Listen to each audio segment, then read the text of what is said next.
Do you want to get tons of loot and XP using a mob spawner? Well, what is up, guys? It is Farzy here, and today we're gonna do just that. Alright, first things first, here are the materials you're going to need. You will need water, signs, a building block like stone or cobble, soul sand, and packed ice. Now I will note, the last two blocks, soul sand and packed ice, you don't need them, but it's very helpful. But the blocks you need are the first three. You need water, you need signs, and you need building blocks. But again, I recommend getting all five. Now once you have all your blocks, go find a mob spawner. But you want to find a skeleton or a zombie spawner. For spiders, it's a little bit different, so for today's video, this is just for skeletons and zombies. So, if you're in survival mode, I recommend you put down some torches so no mobs actually spawn as you're building. But if you're in peaceful like me, let's just begin. So step one is we're going to expand this room. Mob spawner rooms can vary in size, but you want to make sure on every side of the spawner, you can walk out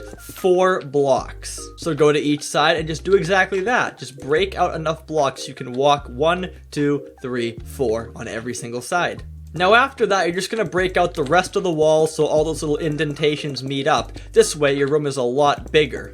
Now once your spawner room looks a little bit like this, just make sure you break out the top portion as well. I know this step is super simple, but please double check. Make sure on every single side you can walk out 4 blocks. This is super important. If you mess this up, the whole farm could be ruined. But once that's all set, take out some building blocks and put 2 blocks over the spawner like this. And after that, you're going to lower the floor by 4 more blocks on every single block. If your area looks like this, you're doing good. Now, you're going to go right underneath the spawner, and you're going to make a line going in 2 directions. It can go either way. It could go north to south. It can go east to west. Doesn't matter. But make a little moat like this. So the basic idea is mobs are going to be flushed into this moat, and the farm starts here. So to get them to be flushed into the moat, you're going to go to each side here and break in about 4 or 5 blocks and put down a bucket of water. Now, you want the water to stop just like this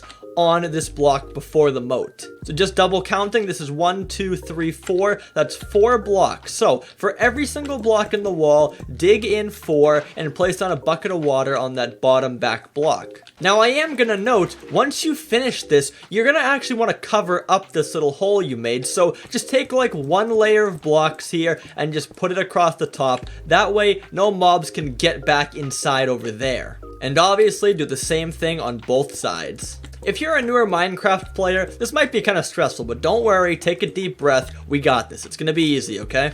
Now, once this moat is all set up, you're gonna go to one side of the moat and break in 1 block and place down some water. This way, the moat gets you pushed into 1 small corner. Now, once you get down to this block where the water stops, you're gonna dig down by 1 and do the exact same thing. Put down some water on that bottom block and just keep digging until the water stops. Okay, so my water stops here. It's been about like 5 or 6 blocks in. So now you're going to come back out and you're just going to break this top block by 1, just so the skeletons don't get stuck up here. They can just keep flowing down. And boom, here is a working moat. So any skeleton that spawns in here will get pushed down to this 1 block right here. Now take out your packed ice. This is a very helpful tip. I want you to coat the ground here in packed ice. Just break the block and put a piece of packed ice there. And what this is going to do, this is going to make all the mobs on here slip and slide, and they'll go down the moat faster. Now again, this is not necessary, but it's super helpful and it makes it so much more efficient. So I really would recommend get your packed ice and put this down here. Okay, now go to the bottom of your moat. You're going to break 2 more blocks back like this, and you are going to put down a piece of soul sand in the ground. So in the moat, it should be a big water trail, followed by a stone block, followed by a soul sand block. So basically, we're gonna make a water elevator. Now the reason I had you go 1 block further is because if you make a water elevator right here, the current gets all messed up and you get pushed back here in the middle. So don't do that, include that space. So for your elevator, take out your signs, and on top of this stone block on the walls, do 1 sign and 2 sign. So you have your water, 2 signs, and then a soul sand block. What you're going to do now is you're going to go above your soul sand block and you're going to break about 20 more blocks. So this is one right here, 2, 3, 4, and so on. So boom, I'm 20 blocks up from the ceiling of this little moat down here. Now the reason we're doing this is because we want to be able to one-hit kill the skeletons. And to do that, they need to take a lot of fall damage, hence the giant climb up. So when we get up here, we're going to have them fall down onto a block, take a bunch of damage, then you one-hit kill them.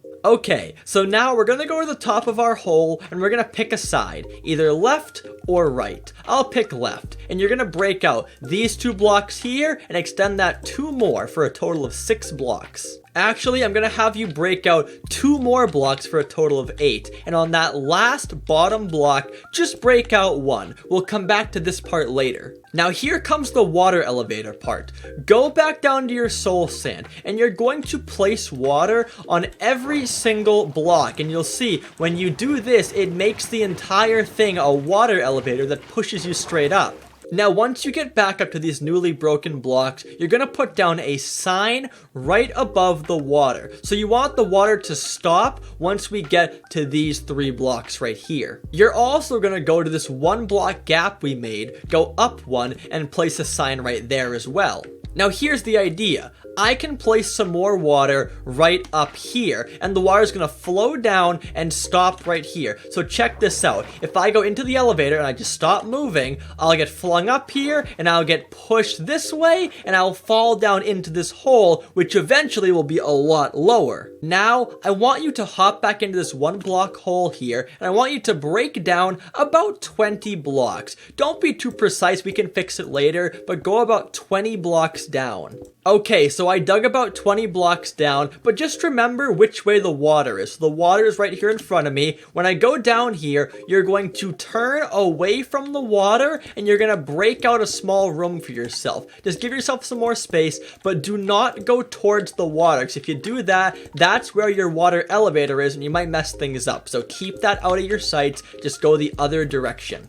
Now, we're just gonna make it so the mobs can't actually hurt you. So to do this, just go under your hole and make these bottom blocks up by 1, then go 1 back from the hole and make these blocks down by 1. This way, if a mob is standing up here, they can't come down and kill you, and they can't shoot you. So now this farm should be all set. So let's watch it and see if it works. So here comes some skeletons. I'm going to go into spectator mode so I can fly around, and we're going to see, hey look, they're already in there. So they're going to go right here, get stopped, and they'll eventually get pushed into the water elevator. When this happens, they'll get flung up. Any second now.